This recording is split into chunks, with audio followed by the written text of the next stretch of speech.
ახალგორიდან ჩამოსული 50-ზე მეტი ადამიანი თბილისში ლტოლვილთა და განსახლების სამინისტროსთან შეიკრიბა. ახალგორელებმა სამინისტროში განცხადება შეიტანეს და სუბერიანის უწყებას დევნილებისთვის განკუთვნილი $10,000 კომპენსაციის გაცემა მოსთხოვეს. ქონება გვაქვს იქ დატოვილი. ახალგორში გვაქვს ბინები დატოვილი. ქონება არაფერი არ მიგვიღეთ ჩვენ საერთოდ. მოგვატყეს მეორე ეტაპზე. არც მეორე ეტაპია, არც პირველ ეტაპი არაფერი არ არის. აი ესე მოვდივართ ნორმალ პასუხი არ აქვს გამგეობაში არაფერი.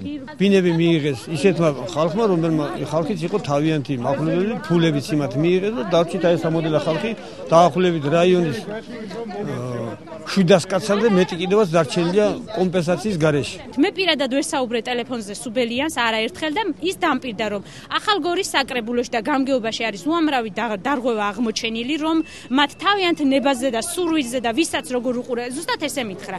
დაურიგეს კომპენსაციები და მათი დიდი ნაწილი უნდა წასულიყო ციხეში. ციხეში არა, მაგრამ სასახლეებში კი დარიგდნენ. იმდენი აშოვნინა ამ სამინისტრომ. აქციის მონაწილეები ახალგორში ცხოვრობენ. თბილისში ისინი საგანგებოდ პროტესტის გამოსახატავად ჩამოვიდნენ. აქციის დაწყებიდან დაახლოებით 9 საათის შემდეგ აქციის რამდენიმე მონაწილე სამინისტროში შეუშვეს. განმარტება მათთვის ადმინისტრაციული დეპარტამენტის უფროსმა გააკეთა.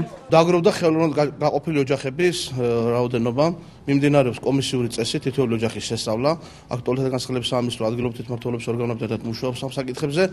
მას შემდეგ რაც თითოეულ ოჯახს შევისწავლდა ჩვენი ვალდებულება, დადგინდება ეს ოჯახის ეკუთვნის დახმარება სახელმწიფოსგან, ისინი მიიღებენ $10,000 ეკვივალენტის თანხებს ლარებში, ან მიიღებენ კოტეჯს ან საცხოვრებელ ფართს ახალ ჩასახლეებში, რომელიც 38 ჩასახლება გვაქვს. ხელოვნურად გაყოფილი როგორ უნდა იყოს?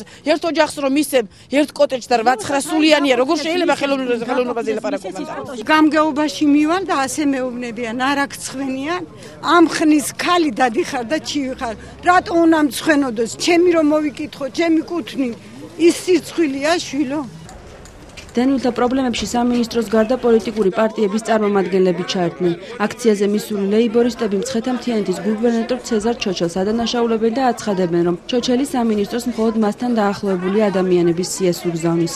ეს კომპენსაცია უშუალოდ მიდის ბატონი გუბერნატორის ჯიბეში ცეზარ ჩოჩელის, რომელიც რომ არ აძლევენ ამ კომპენსაციას სრულად ამოსახლეობას, თუ არ გაუყოფს ან 50% თვითონ არ წაიღებს. ამის შედეგი არის ის, რომ ცეზარ ჩოჩელმა ააშენა დიღომში ფეშენებელური VIP სასახლე. დიღომში ამავე სახლთან მისულ ჩვენს გადამღებ ჯგუფს განუმარტეს, რომ ცეზარ ჩოჩელი ამ საკითხზე კომენტარს არ გააკეთებს.